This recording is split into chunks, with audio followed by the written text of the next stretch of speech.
Yo, what's going on? It's your boy Montego Ramon, man. Rise to X, we rise to the occasion. So I'm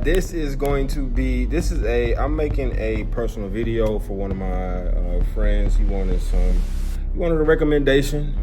And basically in this video, what we're gonna do is he had some serious questions for me. So we're going to go through. I told him that I want to just answer his questions personally, because I'm not only personally, but I said I was going to send him a link of a video. I said I was going to answer his questions directly in a video, so anybody who asks me will already know. And it's a common question. These are common questions that people typically have. And there's some really good questions that people should be asking, right? And I'll just go through the list real quick, right? So, all right, look. So, question number one, he basically said, I'm trying to build a system and a skill set. That was question one. He asked me, how much time can I dedicate to learning and trading? Cool, that's question two. What markets should I focus on? Stocks, Forex, crypto, options, futures? What are the biggest beginner-friendly strategies for small accounts? How do I avoid FOMO and emotional trades? What low-cost brokerages support small accounts and offer real-time data? Should I paper trade, simulate first? For how long? That was two questions. What's the best charting platform for a beginner with a small budget? 2, how much should I risk per trade? That's not 2, I'm sorry. This is like, we like a few questions in. 1, 2, 3, 4, 5, 6, 7, 8, 9, 10, 11. I think we got about 12 questions. So he asked me, what stop loss and positioning sizing rules do I follow? How do I track and review my trades to improve? Cool, so we're in it, and I was just gonna go through and literally just go through each question and answer them one by one and just talk about it. All right, so question number one, I'm trying to build a system and skill set. How much time can I dedicate to learning and trading? All right, off rip, I'm gonna say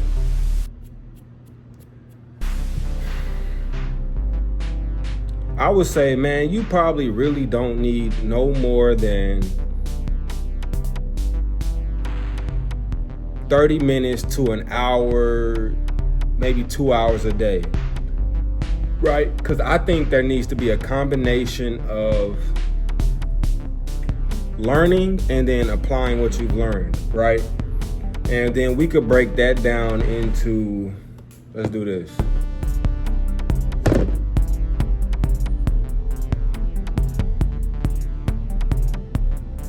All right, cool, let's do this.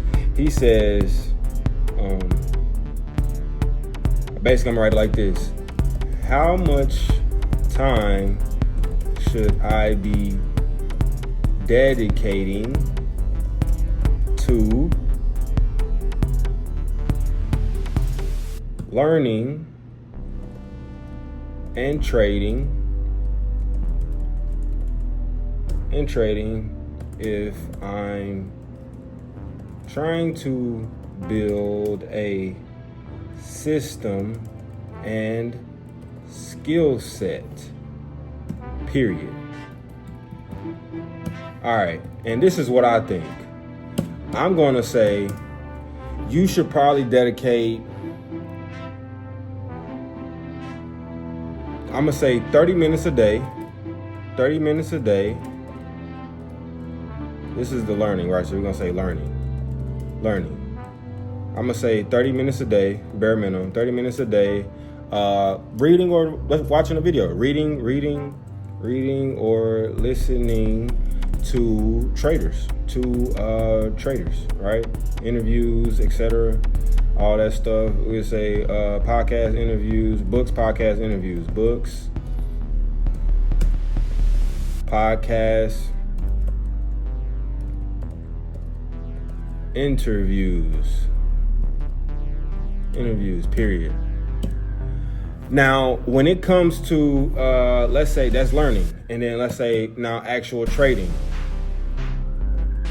When it comes to trading, right, this is going to depend on your style and what better suits you, your time, and your schedule, right? So, because that could look like, depending on your style of trading, if you're a day trader, and let's say you're a scalper. If you're a scalper, right, scalpers, you're going to be in and out the market. You're in the trade maybe 5, 10, 15 minutes max, sometimes a lot shorter than that, and then you're done. You know what I mean? Unless you're taking a bunch of positions on that day. You might be the type taking a bunch of small positions, or you might just be, trading for the whole day. Who knows? But or one and done. You know what I mean? Once you get a dub. So we'll talk about. So I'll say this.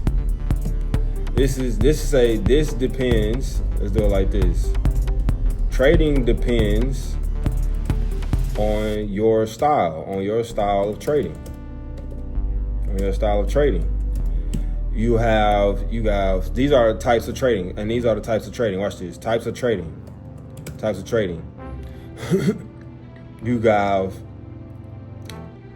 You have like, let's say, watch this. You have scalpers. You have intraday, and then you have day trading. You have swing trading, right? Some other ones I'll throw in there, which is similar to that, is like maybe you like leap options. You like leap options. Leap options I'm going to throw in there as a different type of style, because, and then let's say that you're a value investor, or slash dip buyer. Let's say dip buyer. I'm gonna say dip buyer, because that means basically, and we'll talk about each of these, right? So a value investor is somebody who basically, you buy solid companies at discounted prices, or you buy solid companies that are maybe overlooked in the market, right? Leap options, these are you buy solid companies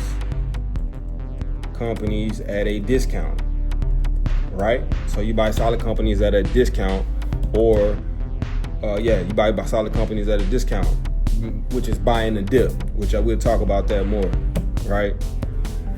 We got leap options, right? So leap options is basically buying an option on a company, an option trade on a company, and you're holding that trade. Typically a leap option could be like 6 months to 8 months.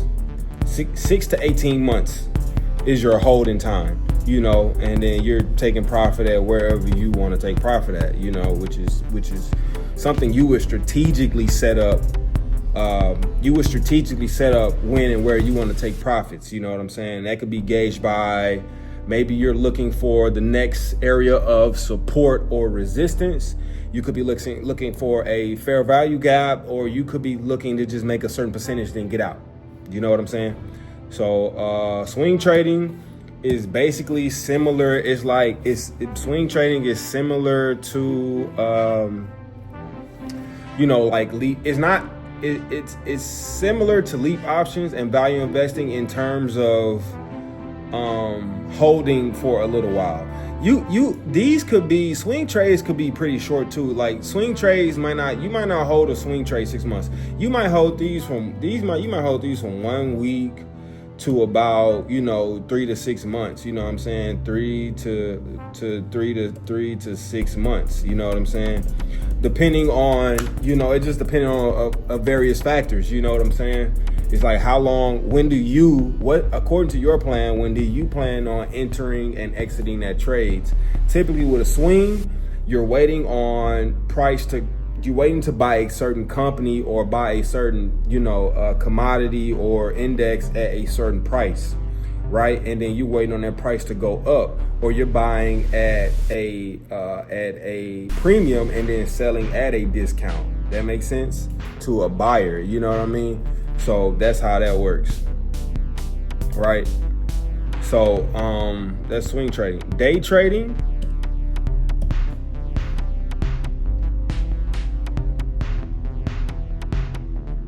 on a day trade, you could be holding for a couple of days. I'm gonna say 1 day to 1. I'm gonna say 1 day to 1 day to 1 day to 1 day to 1 week to 1 week, right? 1 day to 1 week.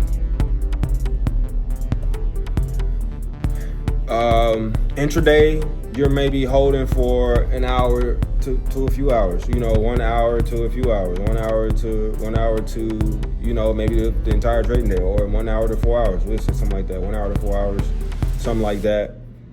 And then scalpers, you might be holding, it could be a minute to like an hour almost, so 1 hour type stuff. You know what I'm saying? Typically not holding that long, but we just gonna roughly throw that out there, right?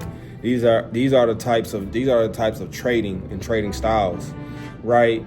So if you have time to be in the market as a scalper or intraday trader, or at least as a scalper, you know what I'm saying, then you're going to be trading every day.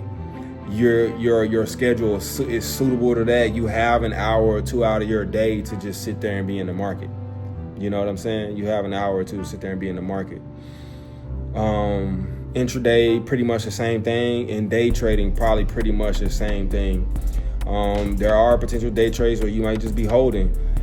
As you go into longer holds, it doesn't require you to sit in the charts and be there all the time. You know what I mean? You might hop in the charts. You know what I'm saying? Like, let's check this out. You might hop in the charts.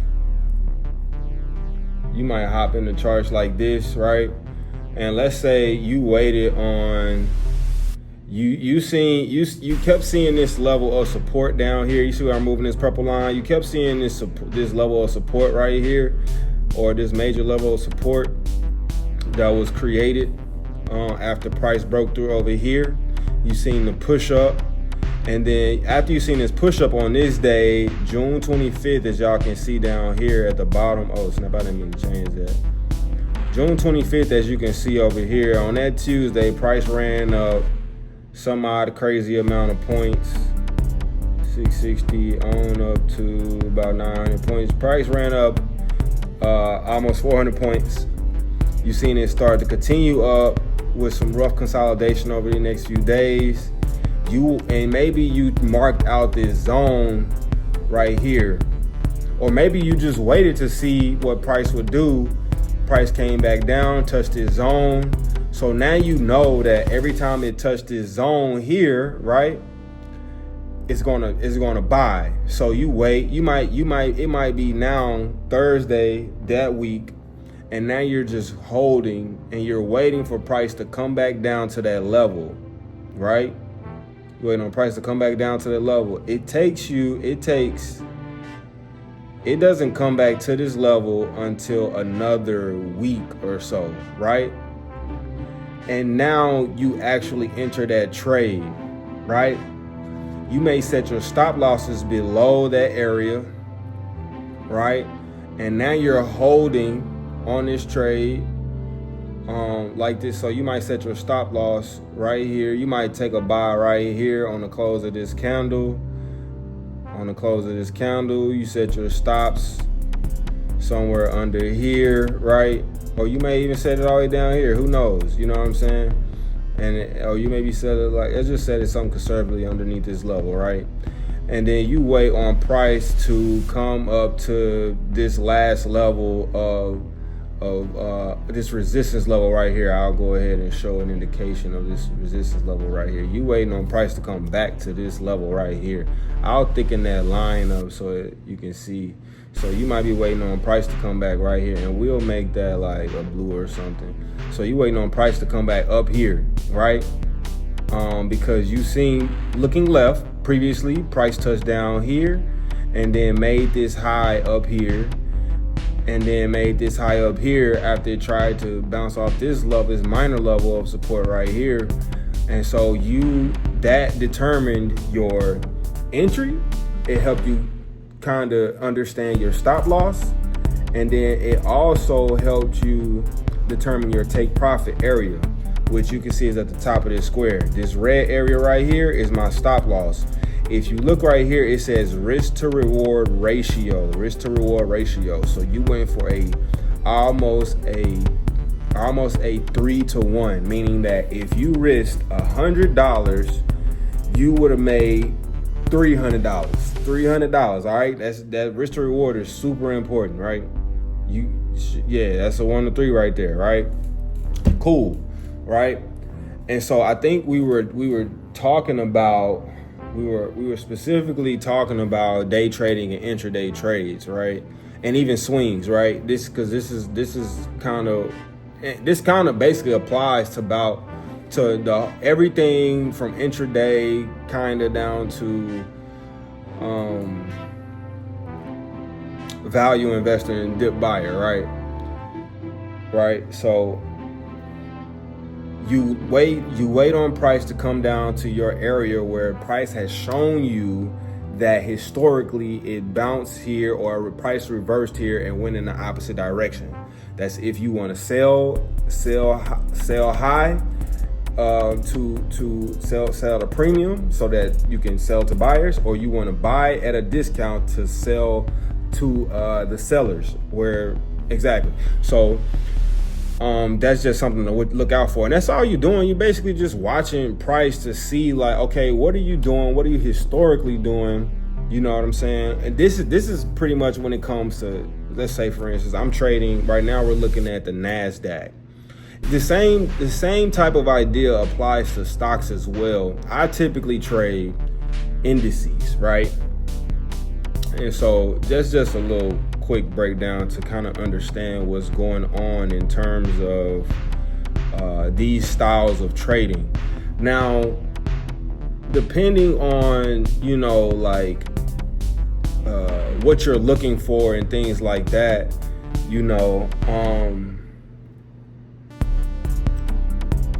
for instance, you could have held this trade, like let's say if you're typically a value investor, a long-term buy and hold type of guy, they're gonna hold, and look at this, you're getting a on this right here, you're getting this is almost a 8-to-1 or 7.5-to-1. You said 7.46-to-1, right? As long as you let your stop, didn't allow yourself to be stopped out, and still that's a decent spot. You could bring that even down to here and just buy on the touch here. You know what I'm saying? So you still getting like a 7-to-1, can get an 8-to-1. You know what I'm saying? And I'm sure price is going to break up to higher highs. I think we're going to break 23,000 this year. We might even get to 24,000 this year on NQ. That's just a rough answer right there. And so you can hold. Like I can show you that I took some options trades as well on, let's say, Palantir and Crowd. I actually took some trades on them. I don't remember the exact price I bought them at, but I held those trades, which I could even show you. I held those trades for weeks, for almost 2 to 3 weeks. I bought them on the 5th. I sold them by the 20th. That's 2 weeks. I held those trades, and I could have held them longer. And took profit a little later, but I got to my take profit area, right? I got to that point of the area where I wanted to take profit, which was basically, I basically was looking for 100% return, right? Meaning that if I risked $100, I was going to make $100, right? I risked 500 on those, made my 500 on both of those. So basically, okay, look.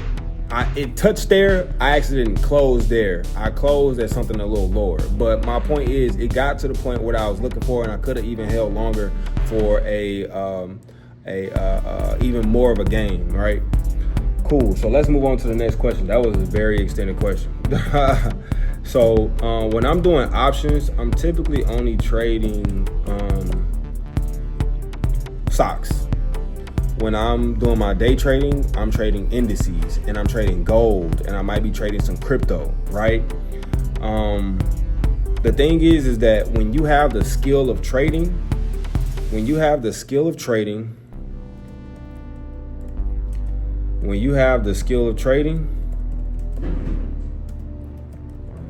and even a system, typically this system can apply to Forex, crypto, let's say, I'm gonna just say that, that same system will apply to Forex, crypto, indices, stocks, and commodities.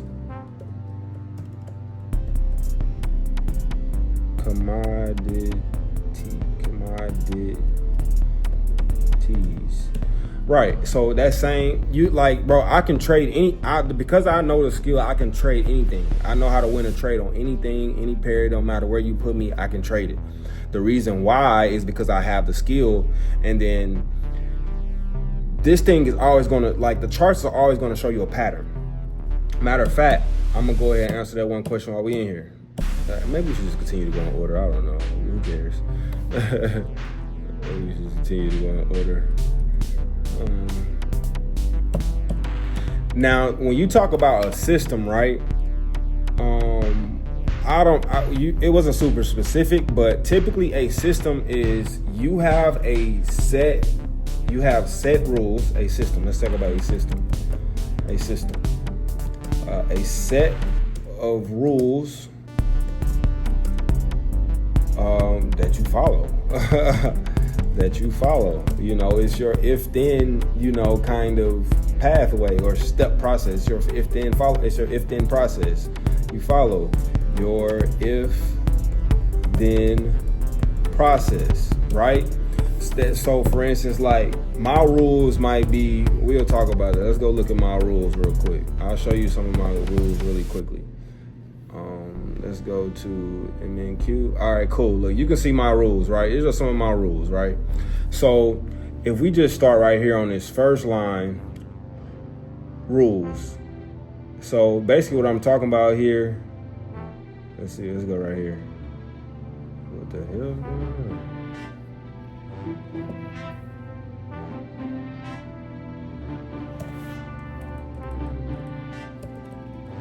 Let's see if we can, boom. All right, let's see. This is time frames, right? I just wanted to make this clear right here. Time frames, boom. So it won't look too crazy. So time frames. These are the time frames I'm watching. I do a top-down analysis. I go from the weekly, right? I go from the weekly to the daily, to the 4-hour, to the 2-hour, to the 1 hour, to the 30-minute, 15-minute, and or 5-minute, right?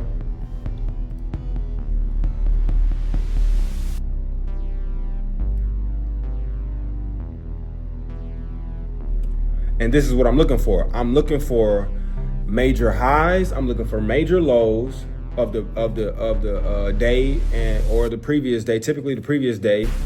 I'm looking for the trend. I'm looking for support and resistance levels, right? So that's automatic every time. I'm looking for 2 to 3 touches at support and resistance from a higher time frame. Let's see that on a higher time frame.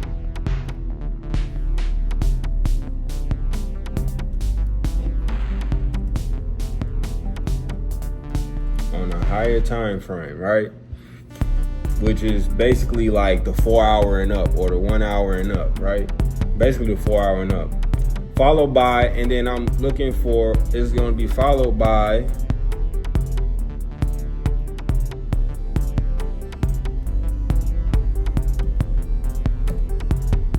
candle.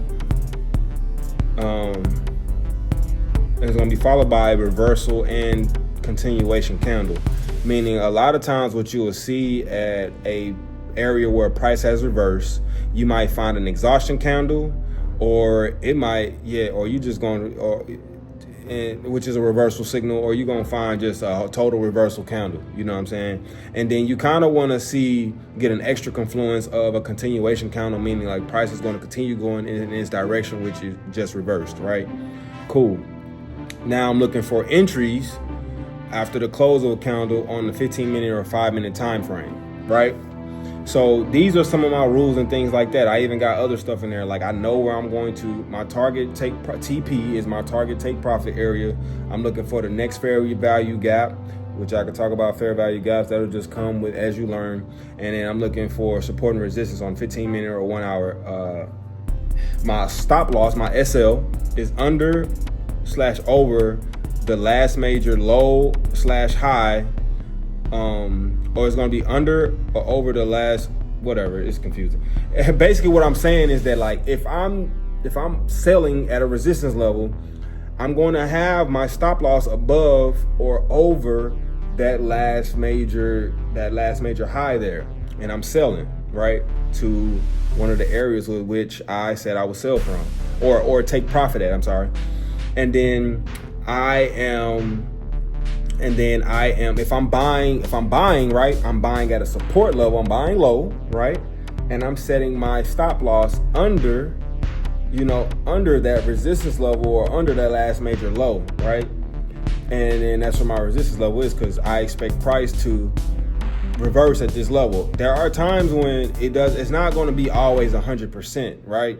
And sometimes you might not get a full calculation, which is why you want to wait on closes and then that continuation candle before you enter, right? Which can save you a lot of, heartache or losses, right? Because just in case price decides to continue downward, and that's just the risk you take.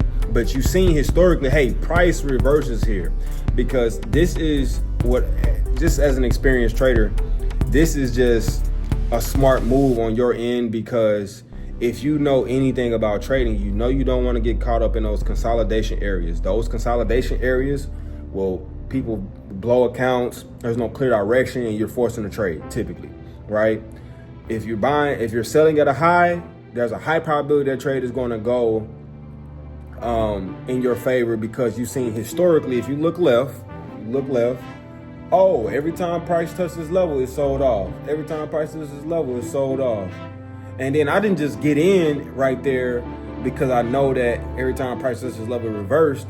I waited on candles to close to show that it's still remaining somewhat true.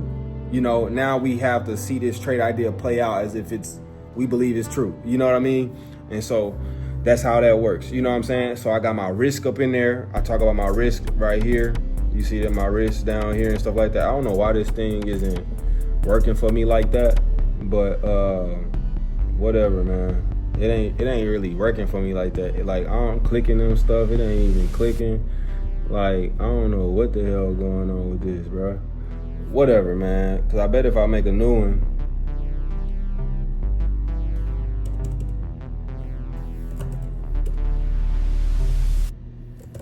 all right, whatever, man. Get that shit up out of here. Whatever.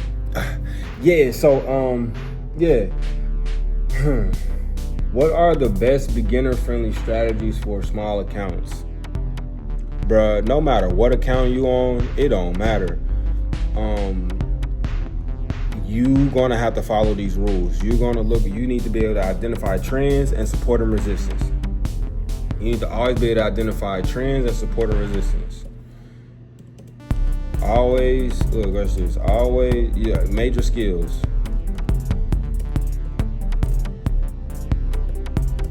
Identifying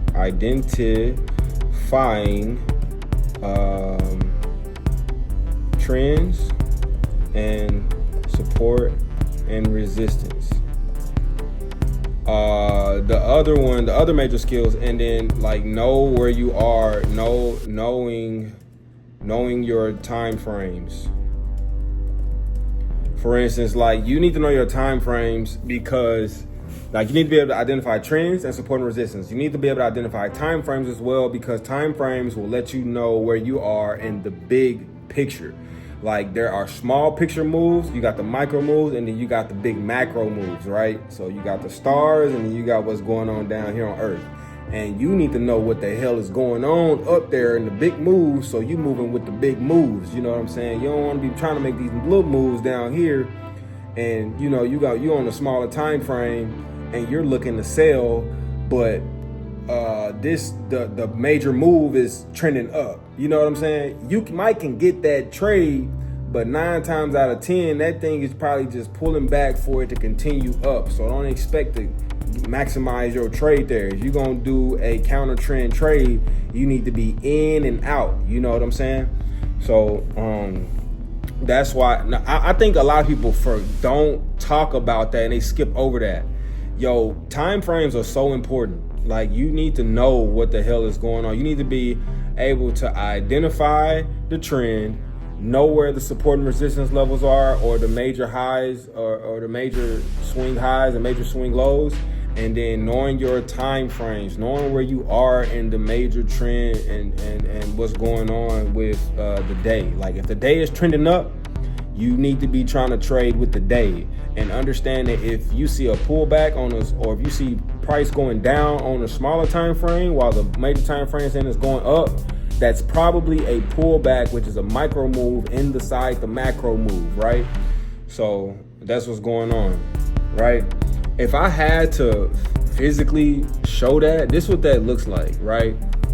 So you got a macro move doing this, right? Oh, let me erase that and give myself some more room. So you got a macro move doing this, and then you will have the smaller moves in here doing this inside here, right? So you will have the smaller moves inside there doing that, they reversing. This what the smaller moves are doing within the, you know what I'm saying? You might take a dip like that, you know what I'm saying? And this is what the smaller moves are doing. And then within that macro move, right? That's what it's doing, right? And so I think, man, I wish somebody would have told me this this some game right here, bruh. Cause I didn't know this when it took me a minute to kind of understand the ins and outs. You know what I'm saying? It took me a minute to get here. I've been trading this since the end of 2020. Since the end of 2022. I start trying to options trade probably like 2020. Didn't really understand it. I feel like I wasn't getting it, so I just kind of was here off and on. I was mostly doing buy and hold, but I was doing pretty good in the buy and hold because I understood 52-week highs and 52-week lows because I had been losing before, right? And I knew that why would I be, if I'm trying to, the market is all about buying low and selling high. It is a forward progressive mechanism, right? I mean, it's always going to be going up. And so that's how that works, right?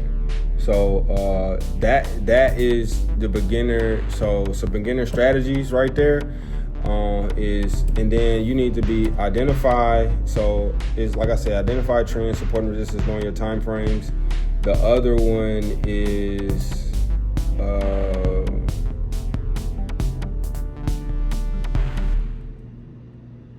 so identify trends, support and resistance, and know your time frames. The other thing I would say is you need to know your candlesticks. Know your candlesticks, because if you're going to buy low at a support and resistance level, you need to know what these candles are talking to you. They're telling you, right? And so what you can easily learn to do is identify these patterns and understand what candles are saying to you in the story, right? So you might find an exhaustion candle around that area of support where you're looking to buy, and then you might get another continuation candle or boom candle following that. Boom, that might be your entry right there. You know what I'm saying? So I feel like that's an easy strategy to follow. You know what I'm saying? But you need to start with identifying it on the higher time frame at first, right? And then you need to be looking to get in off of that. All right. Cool. What are the best beginner-friendly strategies for small accounts? Cool. And then let's go on. It say what low-cost brokerages support small accounts and offer real-time data. I like this is who I use for my personal accounts. Right now, I also trade prop firms. So I'm just going to give you who I use. I'm not telling you should use them. There are a lot of brokers out here, and I'm going to tell you, you're just going to have to do your research and on that. So this is who I use, right? For prop firms right now, prop firms, trading futures. I use prop firm trading. I use Apex.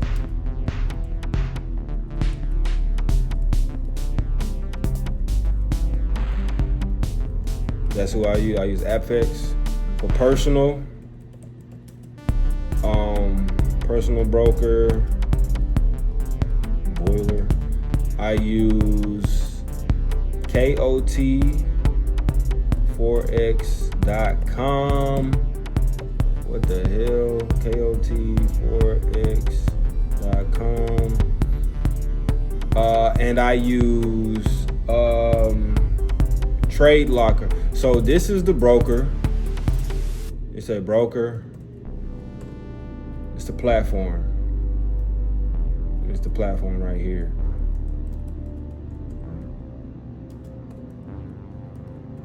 This is who I use. For stocks, I'm gonna say stocks and options, options, and crypto stocks, options,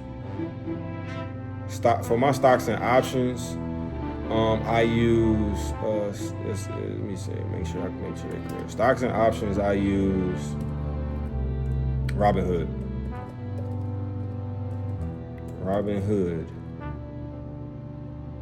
Yep. So, let's talk about this. With the prop firm, ApexTraderFunding.com, I get to trade futures on indices, commodities. Do I get to trade stocks? I might get to trade stocks. It don't matter. I don't even trade stocks. I just trade the indices. I trade the indices because the indices are full. Like the NAS 100, if you know anything about NASDAQ, if you know anything about Dow Jones, you know anything about the S&P 500, Russell 2000, they are full of stocks. They're like ETFs. They're actually indices, indexes. Indexes are full of stocks. S&P has the top 500 tech companies in there. NASDAQ has the top 100 tech companies in there. And the Dow Jones has a combination of the industrials and tech, I believe, in there. Or it might be busting industrials. Who knows? You can look it up. It doesn't matter. You know, does it have well-known companies in there, and do you know what the hell you're doing trading? That's all that matters. You know what I mean? And so I trade NASDAQ, Dow Jones, or US 30, or the NAS 100. Those are just other alternate names. And ES or S&P 500. I will occasionally trade Bitcoin, Ethereum. I will occasionally trade gold. You know what I'm saying? So that's all I trade from there. On my personal broker, KOT4X is the broker. You can trade with something as small as like $10, $10, $20, $30, super cheap. For a payout though, I think you have to pull out at least $100 at a time. I like them because I really like the trading system. It's really easy to use them. And then Trade Locker is the platform. That's what I mean, platform that you use. KOT4X is the broker, and they trade through the platform Trade Locker. Trade Locker is a nice system. They use the TradingView API. And then I love the automatic calculations on risk percentages and things like that. So no, I don't know the lot sizes I'm using on there a lot of times. I just know how much money I'm risking, or what's the percentage I'm risking of my account size, and then what I'm looking to gain, right? So they make it easy for you to do it on there. And then Robinhood, And also too, so with my personal broker, you could do Forex, you can trade stocks, you can trade indices, commodities, you can trade everything on there basically. You can trade everything on there on the personal broker, KLT Forex and Trade Locker. And then stocks and options, I'm on Robinhood. Robinhood is the go-to. It's easy. They gamified this thing for you. That's where I do my leap options. That's where I do my where I just buy and hold shares, right? I do all that from there. But the platform for the best charting site, charting tools, TradingView. TradingView is number one. Everybody in the industry uses TradingView.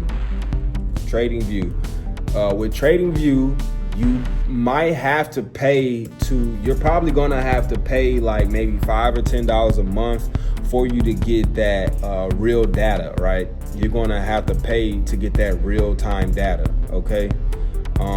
If you don't want to get that, if you don't want to pay for that, you can use Robinhood, you can use Trade Locker, you know what I'm saying? You can use those. Because even with Apex Trader Funding, I trade direct. I don't use their platform. I use TradingView. I like TradingView. Everybody you're gonna see online use TradingView. Okay. All right, let's get into some psychology here. How do I avoid FOMO? To avoid FOMO, number one, you're going to have to understand that is a losing mindset. So you're going to have to reshape it's going to force you to change your mindset. We don't chase money, we attract money, right?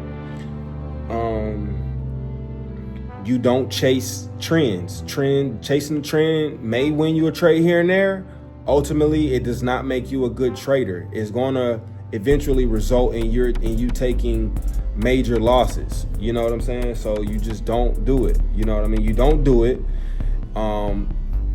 by following your rules. When you follow your rules is not going to say chase the trend. No, you're only going to follow your rules, right? That's how you avoid it. And by always understanding that is a no-no because it's going to result in a loss. All right. It says, should I paper trade, simulate first, for how long? That I'm going to leave that up to you and your discretion. You're going to find many stories out here where guys started out paper trading and then they got it down pack and then got in there. You're going to find people who just started real money and just built their way up from there. I started out paper trading and now I only trade with real money. I sometimes paper trade if I need to just build some confidence real quick and test a strategy. I'm not going to risk my own capital, you know what I'm saying? Or test a trade idea. I'm not going to just risk my own capital, even though I do sometimes. It's not a smart thing to do. There's no reason for you to risk the capital because this skill set doesn't even require you to have capital like that. Once you have this skill set and you can prove that you are a solid trader, then people will give you money, or you can go to prop firms and use their money. Like I pay like $40 to trade a 100K account. You know what I'm saying? A 50K account, a 300K account with Apex. So it just requires you, if you're going to take the prop firm route, to pass.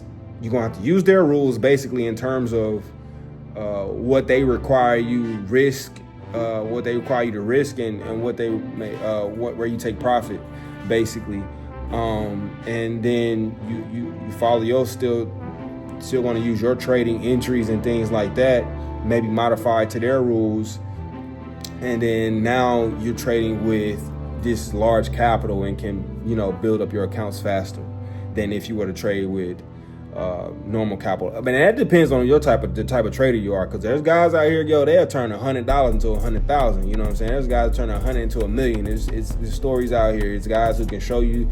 It's online, and you can follow along with that. So we have about 4 questions to go, man. So like I said, that question is up to you. I would say smart. Paper trade the smart way. Smart way to build skill. Build skill without risking capital. Paper trade until you have perfected executing your system, right? That's the smart way to do it. The reason why is because it's all about repetition. It's all about being in routine, and you get to kind of simulate what it's like for you to grow a small account to a large account, or just play with larger amounts and then grow in that, right? And it don't require you to risk your capital. You still can build the skill. It's not going to be the same though as risking real money. When you got real money on the line, now your emotions are all in play and all these other things are in play at the time. So it's not going to be exactly the same, but you knowing your rules and executing in your system, you can ultimately get that part right. You know what I'm saying? All right, cool. Next question. It said, what's the best charting platform for a beginner with a small budget? Cool. Always TradingView. You're going to paper trade from TradingView. You can paper trade from Trade Locker, so I'm going to recommend those two. Paper trade. I'm gonna say this. Paper trade from. You can even paper trade from Robinhood. You can take an option trade and add it to your watch list. I'll have to show you how to do that. Maybe I can show that real quick. But look, let's do this real quick. Paper trade from TradingView. I'm messing up on my type. TradingView, Trade Locker, Robinhood. Right? The reason I say those is because that's what I use. I use those for paper trading. Robinhood allows me to, like, if we were to just go into my account real quick. That's another check. Why they got me logging into my own damn account, man? They be doing anything on here, bro. I'm logging into my account. I've been logging this thing all week.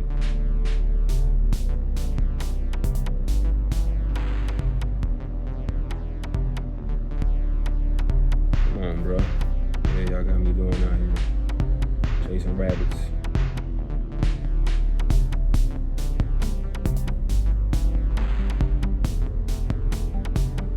Now they trying to act like I don't know. Get out of here. Alright, so I'll do this. So look, watch this. I'll screen record this. I'll pop this in there at 4754. Cool. So let's see. All right, let's do this. Let's go to a company. Let's go to there. Watch this. We can trade Tesla, trade options. Let's just pick any one right now, and then watch this. You can add to. Nah, you do it like this. Or maybe it's in here. See right here. Actually, it's just like this. So look, I'm going over here to under limit price. I'm clicking this down arrow, and then I can just add this to watch list. Tesla, watch this. Now it's added to my watch list, and then I can see how that'll play out. I'll show you a couple options trades that's on my watch list already that I was watching, which was like Hood was on there. So look, Hood, this is how that Hood trade I wish I would have got into is performing. It's up 188%. If you look down here next to 4,003 down here, it's up 188%. If I would have risked about 2,000, basically, I would have made 4,000 almost. I risked $2,125, and I'm up 188%. So I wish I would have took that trade, but I got to see how it would play out because I had this idea.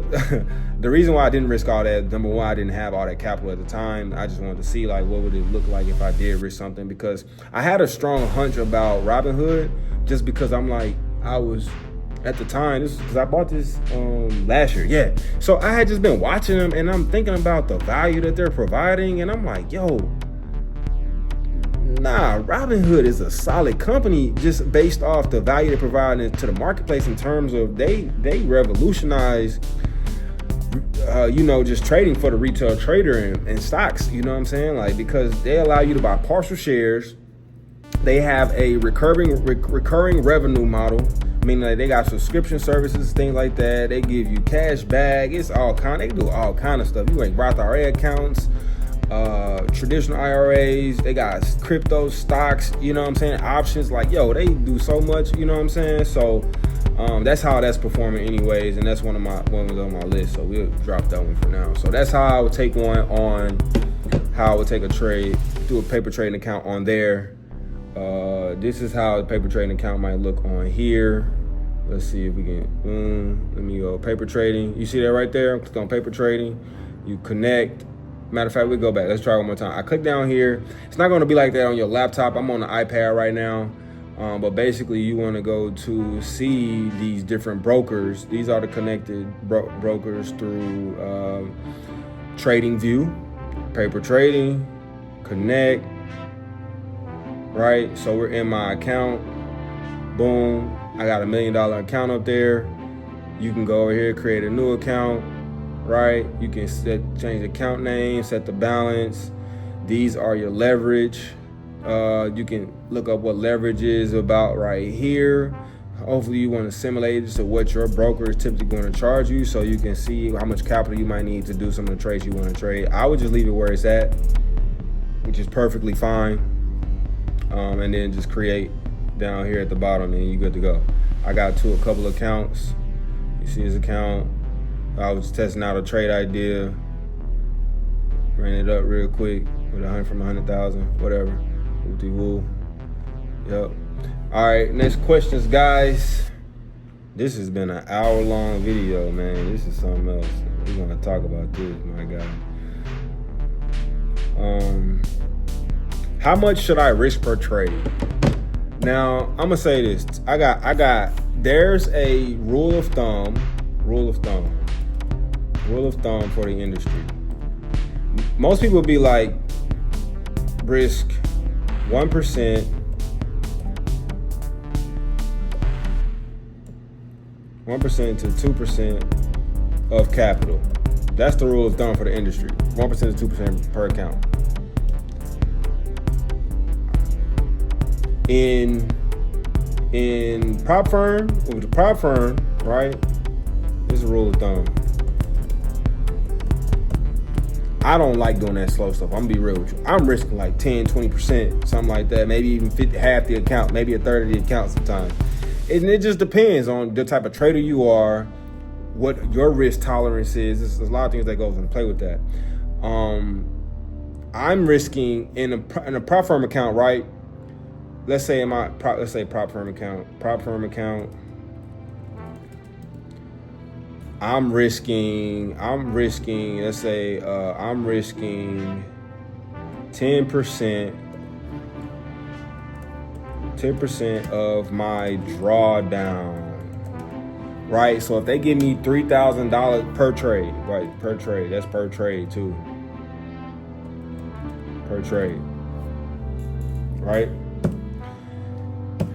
And sometimes I'm risking more than that. Sometimes I might risk upwards of 20, 30%. You know what I'm saying? That's all going to be dependent upon you, right? I'm like, guys, I'm swinging for the fences out here. I'm going to be completely honest with you, bro. I ain't in this, I ain't saying I'm trying to make it overnight, but I ain't scared to go out there and risk something neither. You know what I'm saying? Like, I'm trying to make it happen, Captain, straight up. So that's how that typically goes for me. So I'm risking 10% or more per trade. Sometimes a little less, right? Like if I go in, I risk 10%. I have this rule now where now I'm coming back in the next trade, I'm risking half that, right? I have days where I'm coming in, I'm risking like, 2%, 5%, because I'm not super confident in the setup and I just don't want to risk a bunch. Sometimes if I'm super confident in the setup, I might risk half the 30% to 50% of the account. You know what I'm saying? So that's how that goes for me. You know what I'm saying? The rule of thumb, though, is typically 10% per trade, because if you think about it, if I'm risking 10% per trade and my drawdown is 3,000, that means I can risk 300 per trade. That means that gives me 10 trades before I blow the account, right? And I like that, you know, because it's $50 to reset with Apex, $50 versus there was a point in time where, bro, I'm risking at least $2,500 a month to turn that joint into 10 racks, and I'm blowing it. I was blowing it for months, you know what I'm saying?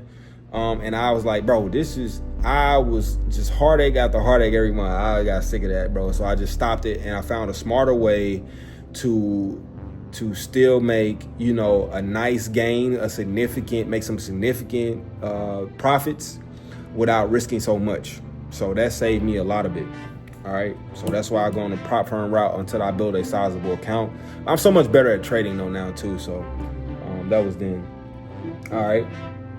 So I kind of talked about stop losses and position sizing rules. Do you follow? That's going to be according that your risk will tell you that. So if you're risking 1%, that's what you're risking. If you have a $10,000 account and your 1% is $100, then you risking $100 to make $500, or whatever your. So it works like this, right?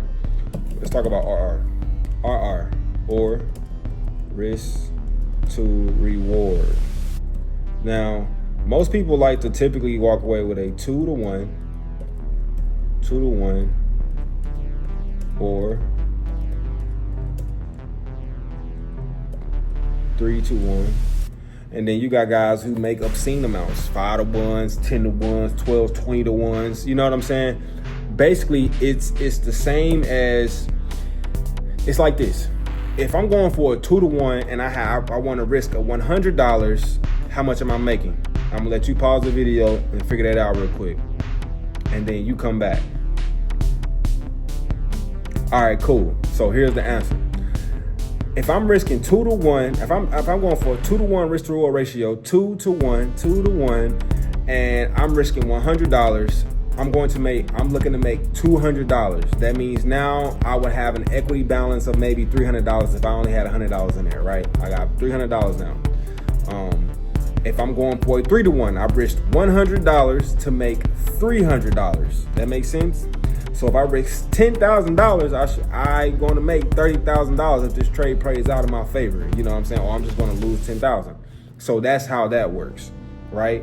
With leap options and things like that, you pay a premium, right? So the premium might be $100. You know what I'm saying? You make 100% on your money. Let's say you make 100%. 100% on your money, 100% return means you doubled your money. 200% return, 200% return means that you more than you 3x your money basically, right? So if I risk, like I had on that trade where you basically 3x your money, right? So if I put $100 up and I make that twice, right? So I just made $200. Now I got $300, right? 300% return, right? 300% return. I risk $100, right? Now I just made an extra $300 on top of that $100. That makes sense? Same 400% return. Right? If I lose 50%, I lost. If I lose 50%, I lost $50. Right? If I'm risking $100, so that's how that works. That's two ways to kind of think about risk to reward or your RR. Right? So like I said, the rule of thumb, if you're risking on your risk management, because that's what this is. Rule of thumb, risk management. That's what this is. This is risk management.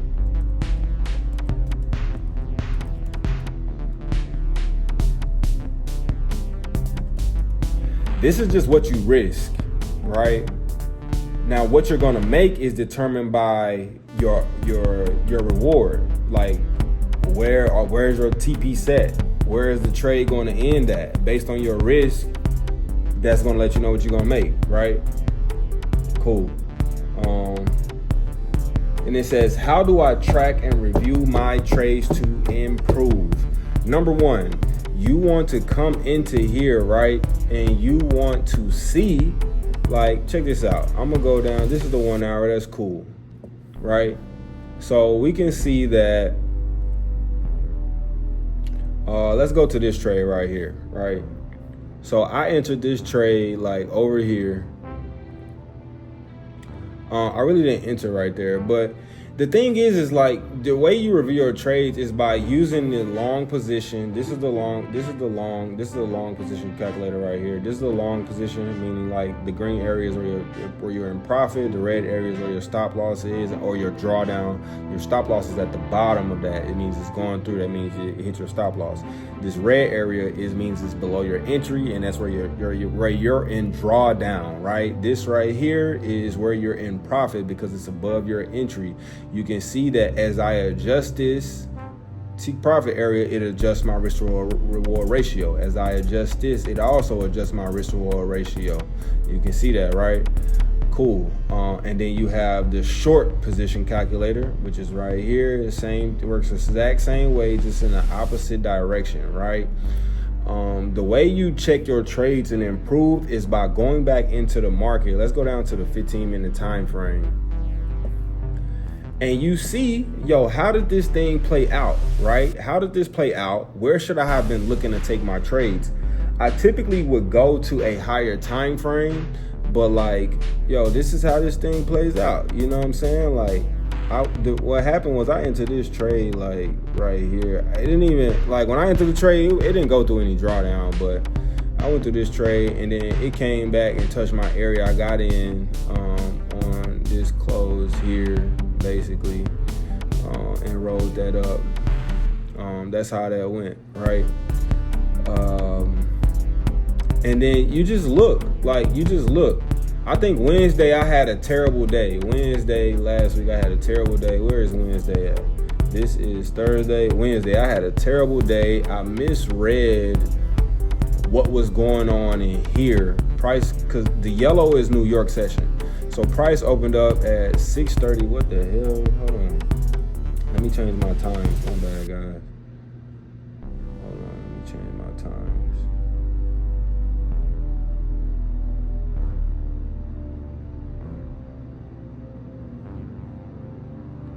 Bro, where is my...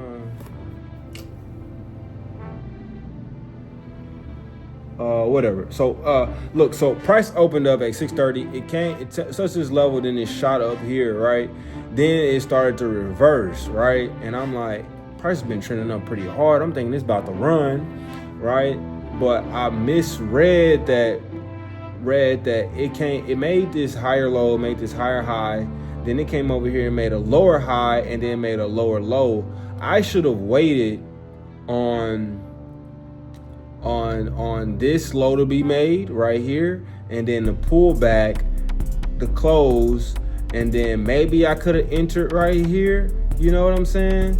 Or maybe I could have entered somewhere down here. Who knows? But I was looking for buys, right? And it just didn't play in my favor. But I could go back and see, like, either I could have just chosen not to trade this day, or I could have been a little more patient to better understand the direction of price. If we look at the 1 hour time frame, let's see. What the hell is this thing doing, bro? Where's Wednesday at? This is Wednesday right here, clearly. Yeah, this Wednesday. Yeah, so you see price came up, right? And then it broke through this level of resistance where this blue line is, right? Broke through there. Now that returned to support. It came back, smashed through that, basically. Smashed through that level of support. Now return resistance on the bottom of it. And it's like, damn, okay. Either I could have just waited till price came back to this area of resistance, showed me that exhaustion candle. This is an example of an exhaustion candle right here. This small blue candle right here was just kind of like a doji, because price just decided to turn around on here. It didn't continue down, it turned around and then showed a continuation candle up. I could have entered in off this candle, had my stop loss down here, something like this. Right, I could have had my stop loss on down here like this. You know what I'm saying? After this close, boom, have my stop loss maybe under there, rolled this into the next day. I could have rolled this just to up here or something. We could have entered down here after the breakthrough, or I could have waited. You know what I'm saying? There's so much I could have done here, and it's like, okay, how would you approach that? Me, I think it might have been better to just stay the hell out of the market. I'm gonna be honest. Or even like maybe even it's a few things I could have did, you know what I mean? But we seen the bounces here.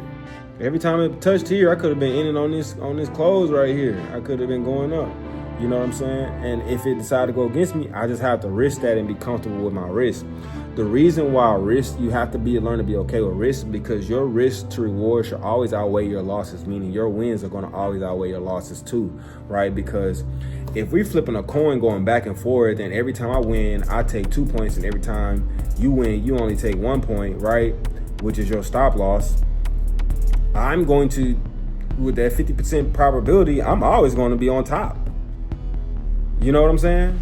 You're never going to be able to really catch me. I'm always in the long-term and big scheme of things, I'm going to beat you. You know what I'm saying? Because I'm taking 2 points to your 1. You know what I'm saying? That's one of the best ways to track and review your trades. Also, does the trade meet your criteria? You know what I'm saying? Does it meet your trading criteria? You know what I'm saying? If it doesn't, then what did you see that made you execute the trade and go against your own rules? How can you get better at executing your own rules? You know what I'm saying? So that is it's a damn fly in here, man. I gotta get this motherfucker. Yeah, man. So that's the way you can just be better about. That's the way you can track and review your trades. And then you might want to put them in a spreadsheet or something. You know what I'm saying? You might want to put them in a spreadsheet or anything like that, man. I have no idea. That's on you. So figure that out. You know what I mean? There's a lot of ways to track and review your trades. That's one of them. Yeah, you just want to know, like, did it meet your rules and criteria? If you want to improve, you need to go in here and see what does a market typically look like where my trades are more successful. There are certain days you probably shouldn't be trading because that thing don't even look like where your trade rules and setup actually thrive at. You know what I'm saying? That's one thing I'm really working on today, where it's like, okay, how do I avoid situations like this? Number one, I shouldn't have been tracing the trend. Number two, I should have waited on it to come back down to this resistance level or this support level, which is right here. This support level is clear as day. You see price every time it came right here. What it do, guys? It was time to buy because that joint was not going down. It was time to buy. Boom, what it do? You know what I'm saying? And that's how you got to be about it. You know what I'm saying? So that's that. Peace. All right. Oh, hold on. No, look.